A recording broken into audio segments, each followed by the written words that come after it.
Hello everyone, welcome back to MLT journey.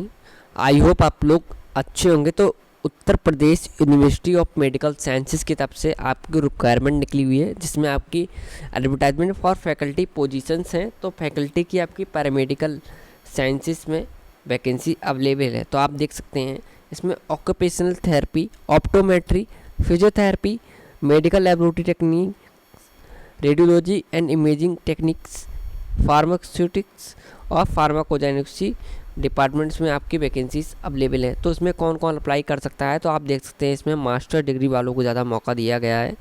तो master degree तो जिससे जो मैंने आपको डिपार्टमेंट बता रखे हैं तो उससे रिलेटेड ही आपके डिपार्टमेंट में मास्टर डिग्री होनी चाहिए, तभी आप इसमें अप्लाई कर सकते हैं। सैलरी भी इसमें अच्छी खासी बता रखी है। तो इसमें आपके प्रोफेसर, एसोसिएट प्रोफेसर और असिस्टेंट प्रोफेसर और डेमोन्स्ट्रेटर रेसिडेंट के पर डिपेंड आपकी वैकेंसीज इसमें रहेगी। ठीक है, तो हम इस शुरुआत करते हैं इस वीडियो की। तो जो भी हमारे साथ नए जुड़े हो वो हमारे चैनल जरूर सब्सक्राइब कर लीजिएगा। इसका एक एप्लीकेशन फॉर्म भी आपको प्रोवाइड करवाया गया है, जो कि मेरे पास प्राप्त है। वो मैं अपने टेलीग्राम ग्रुप पे आपको अपडेट दे दूंगा और अभी आपको बताऊंगा अभी लास्ट में कि आपको वो कैसे भरना है इसी वीडियो के अंदर में। ठीक है, तो वीडियो को लास्ट तक देखना ना भूलें और हमारे साथ ज़रूर जुड़े रहें। तो ये नोटिस जो आपका पब्लिश हुआ था 20/6/2024 के लिए पब्लिश हुआ है, Uttar Pradesh university of medical sciences. तो आपको ज़्यादातर ये देखने को मिल सकता है शॉर्ट में UPUMS। ठीक है, सैफई इटावा उत्तर प्रदेश में स्थित है और आपको यहाँ पर फ़ोन नंबर कम्युनिकेशन के लिए प्रोवाइड भी करवाया गया है। सबसे इम्पोर्टेंट जो हमारे लिए हो जाएगा इसमें एडवर्टाइजमेंट नंबर है, जो कि आपका 37 यानी कि 37 है। यहाँ पर दिया हुआ है कि UPMS पैरामेडिकल फार्मेसी 2024-25 इसका सब्जेक्ट है advertisement for faculty positions in faculty of paramedical sciences and faculty of pharmacy. इसके बाद यहाँ पर बताया गया है the Uttar Pradesh university of medical sciences. तो UPMS के बारे में थोड़ा जिक्र किया गया है कि form UP rural institute of medical sciences and research located in Saifai Etawah में है। ये इस्टेब्लिशमेंट जो हुआ था इसका by the government of Uttar Pradesh के अंडर एक्ट 15 ऑफ 2016 में हुआ था। Invites application from Indian citizens for teaching position. तो इसमें आप किसी भी राज्य से हो, किसी भी स्टेट से हो, ठीक है, किसी भी राज्य, स्टेट या फिर किसी भी UT या केंद्र शासित प्रदेश, मतलब कि कहीं से भी हो आप इंडिया में, तो आप अप्लाई कर सकते हैं। कौन कौन सी पोजीशंस पे? Professor, associate professor, assistant professor and demonstrator residents in various department for the faculty of paramedical sciences and faculty of pharmacy in the university. तो कौन कौन सी वैकेंसीज हैं और उसमें कौन कौन सी पोजीशंस पे आपको किस कैटेगरी पे मौका दिया गया है उसके बारे में हम बात कर लेते हैं। तो टोटल आप देख सकते हैं इतनी ही पोजीशंस यहाँ पर बताई गई हैं। थोड़ा जूम कर देते हैं जिससे कि आप स्क्रीनशॉट लेके भी देख सकते हैं। नंबर 1 पे जो हमारी रहेगी ऑक्यूपेशनल थेरेपी की आपकी पोजीशंस रहेगी। अगर आपको प्रोफेसर की पोस्ट पे अप्लाई करना होगा तो इसमें सिर्फ SC की एक वैकेंसी आपको देखने को मिलेगी। इसके बाद एसोसिएट प्रोफेसर पे भी SC को ही मौका दिया गया है।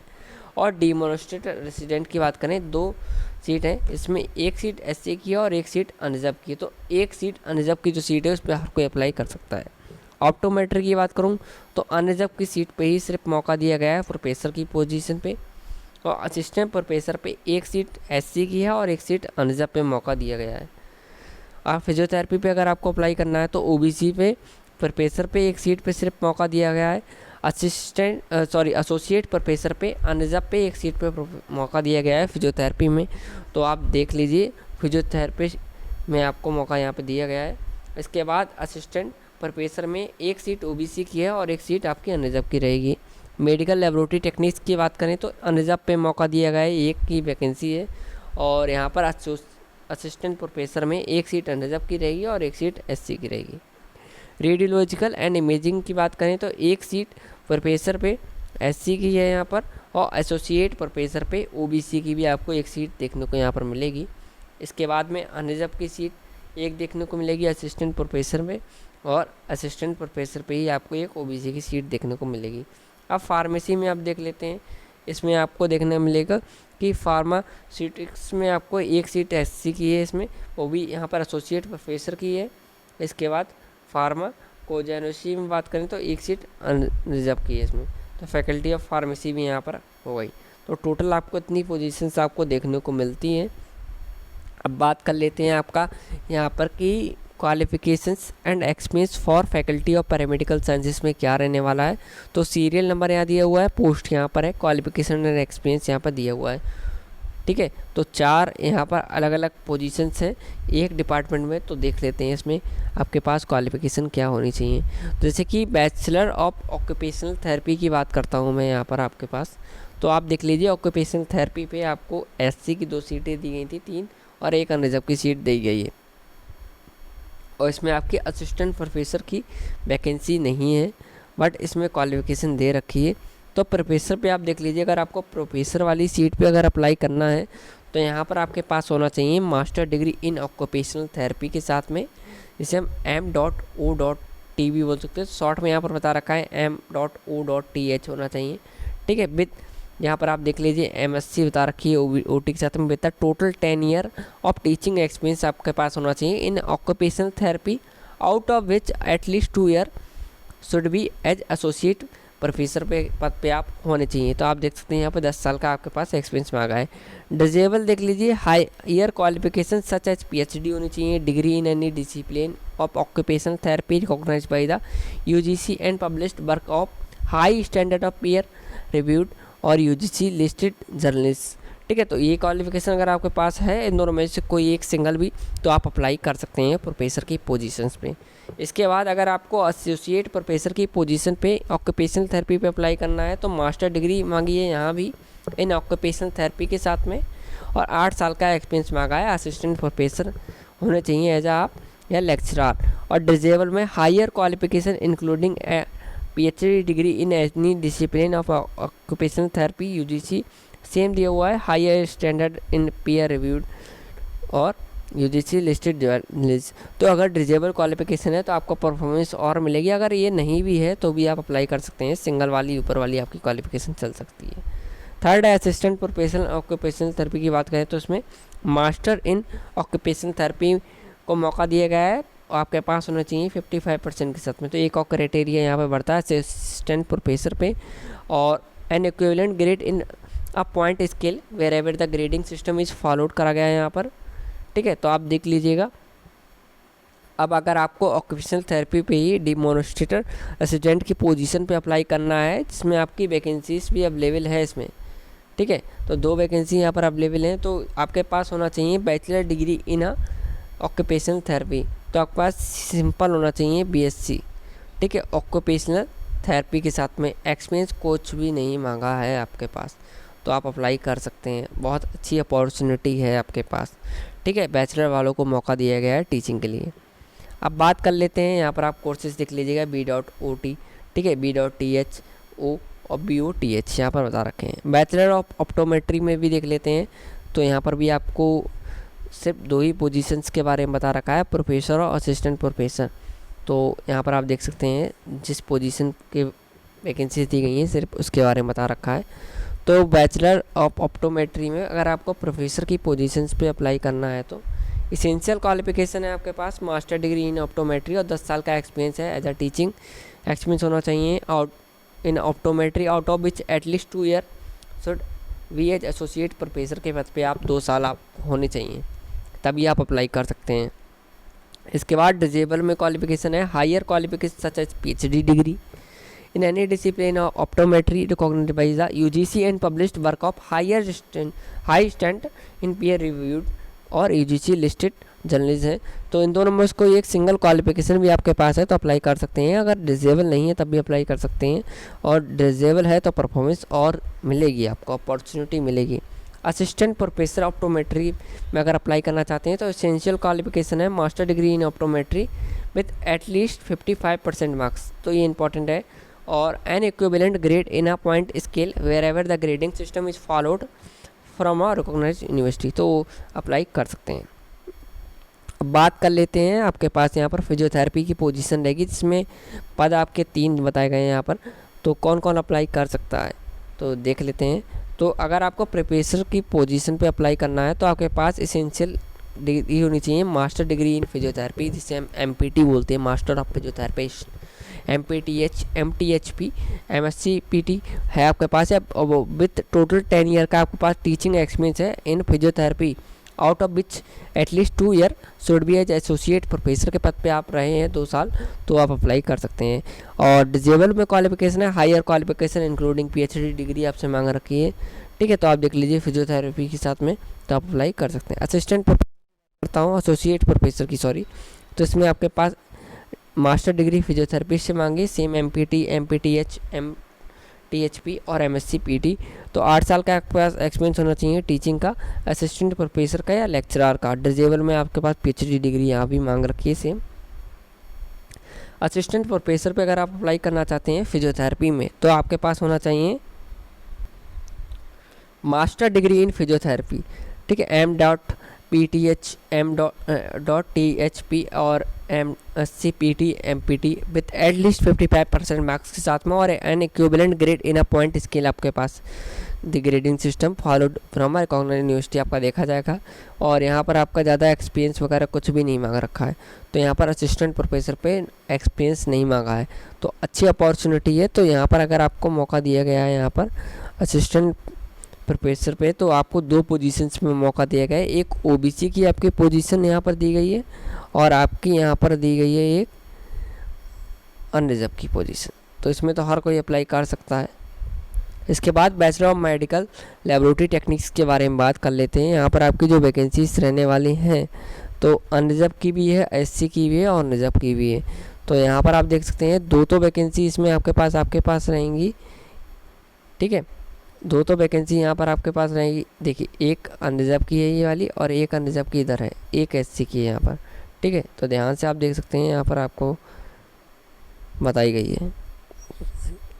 एक सेकेंड, हाँ सही है, ठीक है। तो bachelor of medical laboratory techniques में अगर आप प्रोफेसर की पोजीशन पे अप्लाई करना चाहते हैं, तो master degree in medical laboratory techniques, microbiology, biochemistry with at least total 10 year of teaching experience होना चाहिए इन मेडिकल लेबोरेटरी टेक्निक्स में, out of which at least 2 year आप रहते हो पद पे, एसोसिएट प्रोफेसर के पद पे आप तैनात हो। और यहाँ पर डिजेबल क्वालिफिकेशन है हायर क्वालिफिकेशन पीएचडी डिग्री आपसे मांगी इन any discipline of medical laboratory techniques, microbiology like biochemistry, ठीक है। देख लीजिए आप असिस्टेंट प्रोफेसर पे अगर अप्लाई करना है, तो मास्टर डिग्री इन मेडिकल लेबोरेटरी टेक्निक्स होना चाहिए, microbiology, biochemistry with at least 55% marks साथ में। और यहाँ पर आपके पास सिर्फ एक ही क्राइटेरिया होता है 55% मार्क्स और मास्टर डिग्री एमएससी, ठीक है। जो भी आपके पास बताइए यहाँ पर माइक्रो के साथ में, या फिर आपके पास होनी चाहिए बायो, और एक्सपीरियंस इसमें कुछ भी नहीं मांगा है, तो अप्लाई कर दीजिएगा। अच्छी वैकेंसी है यहाँ पर। Bachelor of radiological imaging techniques की बात करें, तो यहाँ पर 3 पदों पर मौका दिया गया है, और यहाँ पर जो पद रहेंगे एससी के, ओबीसी के, अनरिजर्व के। तो 2 सीट पे तो ओबीसी है यहाँ पर, अनरिजर्व एक पे है, एससी एक पे है, ठीक है। अब बात कर लेते हैं प्रोफेसर की पोजीशंस पे। तो अगर आपको अप्लाई करना है, इनसे क्वालिफिकेशन है मास्टर डिग्री इन रेडियोलॉजिकल इमेजिंग टेक्निक्स, और 10 साल का आपके पास टीचिंग का यहाँ पर आपके पास एक्सपीरियंस मांगा है, और एटलीस्ट 2 साल के आपके पास एक्सपीरियंस होना चाहिए असिस्टेंट एसोसिएट प्रोफेसर का, और डिजेबल में पीएचडी डिग्री आपसे मांग रखी है। इसके बाद आपके पास एसोसिएट प्रोफेसर की पद पे अगर अप्लाई करना है, तो मास्टर डिग्री होनी चाहिए, 8 साल के टीचिंग एक्सपीरियंस होना चाहिए, और आपके पास एज ए असिस्टेंट प्रोफेसर के पद पे या लेक्चरर के पद पे आप तैनात हो पहले से, और डिजेबल में पीएचडी डिग्री मांगी है। असिस्टेंट प्रोफेसर की बात करें, मास्टर डिग्री मांगी है, और इसमें सिर्फ 55% के साथ में होनी चाहिए आपके पास में, ठीक है। तो अप्लाई कर सकते हैं आप। तो बहुत अच्छी अपॉर्चुनिटी दी गई है हर पोजीशंस में, ठीक, कोई भी डिपार्टमेंट हो उसमें आपको एक सिंगल पोजीशन आपको बगैर एक्सपीरियंस वाली देखने को जरूर मिलती है। अब बात कर लेते हैं qualification and experience of faculty of pharmacy की। तो यहाँ पर सिंगल पोजीशन ही है, तो इसमें क्वालिफिकेशन देख लेते हैं। एसोसिएट प्रोफेसर की वैकेंसी है फार्मास्यूटिक्स में, तो फर्स्ट क्लास बी फार्मा होना चाहिए with master degree in pharmacy, M pharma and pharmaceutics. Qualification must be PSI recognized है। 3 साल का एक्सपीरियंस होना चाहिए इन टीचिंग का आपके पास, research at the level of assistant preparation in PCI approved recognised pharmacy college के साथ में होना चाहिए आपका, ठीक है। तो अगर आपको एसोसिएट प्रोफेसर के पद पे अप्लाई करना है, तो आप देख लिया होगा आपने क्या क्वालिफिकेशन मांगी गई है। अब एसोसिएट प्रोफेसर फार्मा को जेनोसी पे अगर अप्लाई करना है, तो first class B pharma master degree in pharmacy होना चाहिए, M pharma pharmacognosy. Qualification must be PSI recognise होनी चाहिए। 3 साल experience teaching research at the level of assistant professor के पद पे आप होने चाहिए फार्मेसी कॉलेज में। अब बात कर लेते हैं कौन कौन इसमें अप्लाई कर सकता है, क्योंकि परमानेंट वैकेंसी इसमें आपकी रहेगी। अपर एज लिमिट भी यहाँ बता रखी है। तो प्रोफेसर के पद पे आप अगर अप्लाई करना है तो 55 ईयर्स एज ऑन 1/1/2024 लेक्सियल विल बी एडमिशनेबल। तो यहाँ पर बताया है सॉरी कि प्रोफेसर के पद पे अगर आपको अप्लाई करना है तो रेगुलर बेसिस पे आप देख लीजिए 50 यहाँ पर 55 वर्ष के यहाँ बता रखा है 1/1/2024, ठीक है। तो ये आपकी लास्ट डेट ऑफ बर्थ होनी चाहिए, मतलब कि 1/1/2024 से अगर आप 55 साल के हो गए हैं तो आपको एज रिलैक्सेशन की ज़रूरत पड़ेगी, वरना अगर आप अप्लाई कर सकते हैं 55 साल तक। तो एसोसिएट प्रोफेसर पे 50 साल तक अप्लाई कर सकते हैं, असिस्टेंट प्रोफेसर और डिमोनिस्ट्रेट रेसिडेंट पे 40 साल तक अप्लाई कर सकते हैं। जो आपकी एज काउंट होगी 1/1/2024 से आपकी काउंट होगी, ठीक है। बाकी जो आपका एक एज रिलैक्सेशन जो आपको मिलता है वो आपको यूपी गवर्नमेंट रूल्स के अकॉर्डिंग मिलेगा। अब देख लीजिए पे स्केल एंड अलाउंस की बात कर लेते हैं। तो अगर आपको प्रोफेसर के पद पे अप्लाई करना होगा तो यहाँ पर आप देख सकते हैं पे लेवल आपको 13A मिलेगा। यहाँ पर जो आपकी सैलरी होगी इसमें 1,31,100 रुपये रहेगी, ठीक है। एज पर यूनिवर्सिटी रूल के अकॉर्डिंग आपको मैं बता रहा हूँ, जो कि आपका यहाँ पर रूल रहेगा। एक सेकेंड, थोड़ा मैं जूम आउट कर देता हूँ। यहाँ पर आपका जो पद का वो रहेगा, ठीक है। तो आप देख सकते हैं यूपीयूएमएस रूल है ये, यूपीयूएमएस रूल के अकॉर्डिंग मैंने आपको बताई है। अगर आपको प्रोफेसर के पद पे अप्लाई करना होगा तो आपको पे लेवल इसमें मिलेगा 13A, ठीक है। यहाँ पर आपको पहला मिलेगा 13A, जिसमें आपकी सैलरी रहेगी 1,31,100 रुपये, जो कि अच्छी और बहुत अच्छी आपकी सैलरी यहाँ पर रहने वाली है। उसी हिसाब से आपकी क्वालिफ़िकेशन भी मांगी गई है। अगर आपको अप्लाई करना है एसोसिएट प्रोफेसर के पद पे तो आप देख सकते हैं यहाँ पर आपकी पे लेवल रहेगा इसमें 12 का, तो जिसमें आपकी सैलरी रहेगी आपकी 78,800 रुपये। इसके बाद असिस्टेंट प्रोफेसर के पद पे अगर आपको अप्लाई करना है तो पे लेवल 11 का रहेगा आपके पास। इसमें आपकी 67,700 आपकी इसमें सैलरी रहेगी। इसके बाद अगर आप देख सकते हैं डिमोनिस्ट्रेटर रेसिडेंट की बात करें तो पे लेवल 10 का रहेगा, जिसमें आपकी 56,100 रुपये आपकी सैलरी रहेगी। अब देख लेते हैं जनरल टर्म्स एंड कंडीशन आपको जो यहाँ बताई गई हैं। इसके बाद पहुँचेंगे हम आपको कैसे फॉर्म अप्लाई करना होगा, ठीक है, और लास्ट डेट इसकी क्या रहेगी। तो यहाँ दिया है कि आपको सिलेक्शन में not be made for all the advertise post, ठीक है।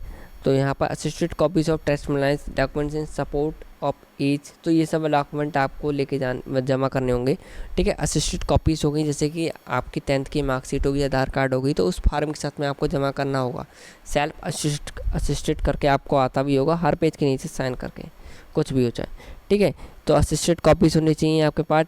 सपोर्ट ऑफ एज और डेट ऑफ बर्थ, तो 10th की मार्कशीट होगी, आपकी education qualification experience publish as पर latest norms of respective professional governing bodies and caste must also be includes with the hard copy of the application. Envelope में आपको लिखना होगा should be superscripted with the advertisement number, तो अच्छे से बंद करके आपको एडवर्टाइजमेंट नंबर और नेम ऑफ द पोस्ट लिखना होगा। यहाँ पर आपको the vice chancellor reserve the right to cancel the advertisement, तो उनके पास रिजर्व है, वो आपका ये राइट, उनके पास राइट है, कैंसिल भी कर सकते हैं। And in that case application fee will not be refunded, तो फी रिफंड भी नहीं होगी, यहाँ पर ये भी बता रखा है। बाकी आपको यहाँ बता देते हैं कितनी फ़ीस वगैरह रहेगी। तो हाउ टू अप्लाई दिया हुआ है कि how to apply application form में भी download from the university website www.upums.s.in, जो कि आपको यूपीयूएमएस की जो ऑफिशियल वेबसाइट है वहाँ पर देखने को भी मिल जाएगा। उसके बाद हम अपने एमएलटी जर्नी टेलीग्राम ग्रुप पे भी आपको अपलोड कर देंगे। एप्लीकेशन फ़ी नॉन फंडेबल है, 1000 रुपये रहेगी अनरिजर्व ओबीसी की, और 500 रुपये रहेगी एससी कैटेगरी की। Is to be submitted S D form में आपको करनी होगी इन फेवर ऑफ फाइनेंस अफसर यूपीयूएमएस सैफई। तो आप बैंक में जाएंगे, वहाँ पर जाके कहेंगे कि हमें डीडी बनवानी है। आप किसी भी बैंक में चले जाएं, चाहे आपका खाता हो चाहे ना भी हो, ठीक है, वो डीडी बना के आपको दे भी देंगे। तो आप डीडी कह देंगे कि हमें आप बनवानी है फाइनेंस अफसर यूपीएमएस सैफई इटावा में, payable eight Saifai. Candidate should write their name on the back side of the draft, तो आपको ये भी लिखना होगा, उसके बैक साइड पे अपना नाम लिखना होगा। लास्ट डेट देख लीजिए 15 जुलाई 2024 होगी। Application should reach the office of requirement cell UPMS Saifai Etawah, तो आपको यहाँ से लेके देख लीजिए office of the requirement cell, यहाँ से लेके आपको डालना होगा एड्रेस। यहाँ तक आपको एड्रेस अपने एनवेलप पे डालना ही डालना है। अभी मैं बता दूंगा कैसे भरना होगा। रिक्वायरमेंट चाहे यूपी में सैफ इटावा यूपी 20 6130 ये आपका पिन कोड है। 5 बजे तक जमा हो जाना चाहिए 15 जुलाई तक, ठीक है। यहाँ पर आप देख सकते हैं द प्रीवियस एडवर्टाइजमेंट नंबर भी यहाँ बता रखा है 2016-17 डेटेड 9 अप्रैल 2016 को जो आया था यूपी में 17-18 13 December 2017 for which requirement process is not completed are hereby cancelled भी हो गई थी, ठीक है। तो ये बात भी आपके लिए इम्पॉर्टेंट होती है। यहाँ पर जो लास्ट में यहाँ पर उन्होंने एक इम्पॉर्टेंट चीज़ बता रखी थी, कहीं ना कहीं आपके लिए ये भी इम्पॉर्टेंट है। अब आपको फार्म कैसे भरना है उसके बारे में बात कर लेते हैं। एप्लीकेशन फार्म कैसे भरना है, तो जैसा कि हम यूपीएमएस की यहाँ पर आपको फार्म देखने को मिलता है। आपको ये वाला फैकल्टी वाला फार्म भरना होगा जो कि अभी रिसेंटली अपलोडेड हुआ है। तो यहाँ पर दिया हुआ है कि यहाँ पर सबसे पहले देख लीजिए 2024-25 है, और एप्लीकेशन फार्म भी faculty of paramedical science pharmacy वगैरह भी लिखा हुआ है, तो समझ आइए कि न्यू वाला फार्म है, ठीक है। तो यहाँ पर ऊपर दिया हुआ भी है Uttar Pradesh university of medical science formerly UP rural institute of medical science and research Saifai Etawah UPMS.S.in application form यहाँ प्रोवाइड किया गया है। एडवर्टाइजमेंट नंबर यहाँ पर आपको लिखना होगा जो भी था 37, ठीक है, जो भी आपको बताया गया था UPMS। तो यहाँ पर देख लीजिएगा आप पूरा आपको यहाँ पर लिखना होगा जो वहाँ पर लिखा हुआ था। एडवर्टाइजमेंट नंबर साइड में सबसे ऊपर फ्रंट पे दिया हुआ होता है। उसके बाद डेट आपको लिखनी होगी कब पब्लिश हुआ था ये, ठीक है। यहाँ पर वो वाली डेट पड़ेगी। उसके बाद अपना यहाँ पर पहले आप फ़ोटो चिपका दीजिएगा प्यारा सा, आधे साइन फ़ोटो कर लीजिएगा, आधे साइन यहाँ पर कर लीजिएगा। इसके बाद कौन सी पोजीशन पे अप्लाई कर रहे हैं, faculty of paramedical sciences pharmacy की पोस्ट पे अप्लाई कर रहे हैं तो यहाँ लिख देंगे, ठीक है।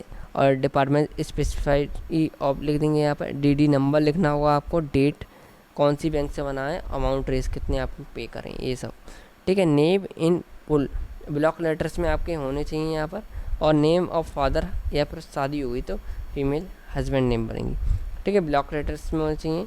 एक्चुअल कैटेगरी आपकी कौन सी है ये लिखेंगे आप, ठीक है। कौन सी पोस्ट में अप्लाई करा है आपने, जैसे कि अगर आप OBC के हैं, ठीक है, या ST के हैं या आप SC के हैं, तो अगर आपने अनरिजर्व की पोजीशंस पे अप्लाई करा है तो आप ये लिखेंगे, ठीक है। तो कौन सी पोजीशंस पे अप्लाई करा है और यहाँ पर एक्चुअल कैटेगरी लिखेंगे। परमानेंट एड्रेस डालेंगे यहाँ पर आप अपना प्यारा सा, यहाँ पर आप पिन कोड डालेंगे अच्छे से अपना, और करस्पॉन्ड्स एड्रेस डालेंगे, अगर सेम है तो सेम ही लिख देंगे। इसके बाद कॉन्टैक्ट नंबर लिखेंगे यहाँ पर आप जो आप यूज़ करते हो, और आप आराम से देख लीजिएगा, ठीक है, क्योंकि वैलिड होना चाहिए। ईमेल आईडी वैलिड ज़रूर होनी चाहिए। यहाँ पर आपसे कम्युनिकेशन वगैरह किया जाएगा। नेशनलिटी लिखेंगे Indian, state of which you belong, तो कौन सी स्टेट से हैं आप, ठीक है। उत्तर प्रदेश से हैं, राजस्थान से हैं, मध्य प्रदेश से हैं, तो यहाँ पर ऑल इंडिया के कैंडिडेट यहाँ फॉर्म भर सकते हैं, इसके बारे में बता रहा हूँ मैं। डेट ऑफ बर्थ लिखेंगे, एज इन ईयर्स में लिखेंगे, as per cut off date, ठीक है।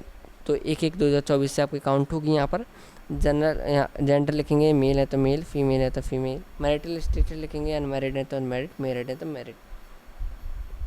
किस कैटेगरी से आ रहे हैं, अनरिजर्व, SC OBC, तो यहाँ पर आप देख लीजिएगा एक बार, ठीक है। एक्चुअल कैटेगरी यहाँ लिखनी है, ठीक है। अप्लाइड कैटेगरी तो थोड़ा डाउट मत रखिएगा और अच्छे से आप देख लीजिएगा, क्योंकि एक्चुअल कैटेगरी जो होती है वो आप सर्च कर लीजिएगा नेट पे। बाकी मैं टेलीग्राम ग्रुप पे आपको अपडेट दे दूँगा। उसके बाद क्वालिफ़िकेशन हो गई, तो आप देख सकते हैं education qualification from matriculation onwards please attach photocopy self attested होनी चाहिए। तो आप देख लीजिए आपके क्वालिफ़िकेशन भरेंगे, किस कॉलेज से, कौन सी यूनिवर्सिटी से, कौन सी ईयर में, registration number UG PG with date के साथ में आप यहाँ पर लिखेंगे, और रजिस्टरिंग बॉडी किसने, ठीक है, कौन सी बॉडी से आप रजिस्टर्ड हैं, ये सब आप लिखेंगे यहाँ पर। इसके बाद टीचिंग एक्सपीरियंस आप यहाँ पे लगाएंगे, तो प्लीज़ अटैच फोटो कापीज आपको लगानी होगी। तो as a professor, assistant professor, ठीक है, और लेक्चरर, डेमोन्स्ट्रेटर, तो यहाँ पर आप देख लीजिए। अगर आपने डिपार्टमेंट लिखेंगे, कौन से डिपार्टमेंट, कौन सी इंस्टीट्यूट, कब से कब तक, कितने साल का एक्सपीरियंस, कितने मंथ का, ठीक है, तो मेंशन करना है आपको। टोटल एक्सपीरियंस भी लिखेंगे, कितने ईयर, कितने मंथ, कितने डेज़, क्योंकि ये आपका वेरीफाइड होता है। इसके बाद देख लीजिए PhD वालों के लिए ऑप्शन दिया है रिसर्च पब्लिकेशंस का, ठीक है, तो वो अपनी डिटेल्स वगैरह यहाँ पे भरेंगे, ठीक है। और प्रेजेंट एम्प्लॉयमेंट है तो वो लिखेंगे, अगर आप प्रेजेंट में आउटसोर्स या गवर्नमेंट ही कहीं पे वर्क कर रहे हैं तो वो लिख सकते हैं। NOC इंक्लूड करेंगे, यस या नो, ठीक है।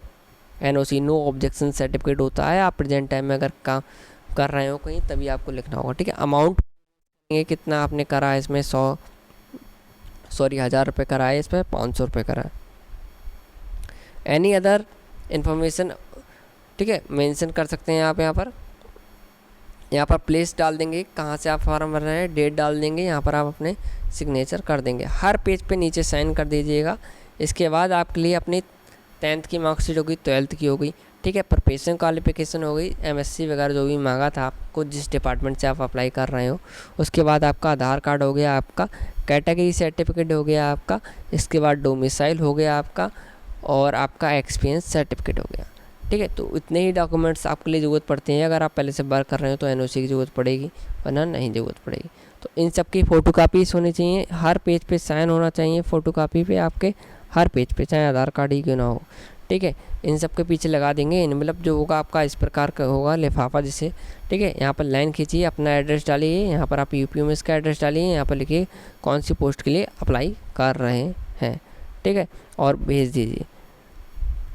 बाकी इसकी एक एप्लीकेशन फॉर्म की आप एक और PDF निकाल लीजिएगा, वो आप रखिएगा डुप्लीकेट। और बाकी आपको जो इसमें जो कुछ भी होगा सिलेक्शन वगैरह, वो मैं उसके ऊपर वीडियो बना दूंगा, और आपको ये PDF मैं अपने टेलीग्राम ग्रुप बना दूंगा। टेलीग्राम ग्रुप का नाम है MLT जर्नी 6675। ऐसे ही गवर्नमेंट जॉब्स की अपडेट के लिए हमारे चैनल लाइक करें, सब्सक्राइब करें, शेयर करें। हम ऐसे इन्फॉर्मेटिव गवर्नमेंट जॉब्स की अपडेट देते रहते हैं। थैंक यू, सब्सक्राइब करना ना भूलना।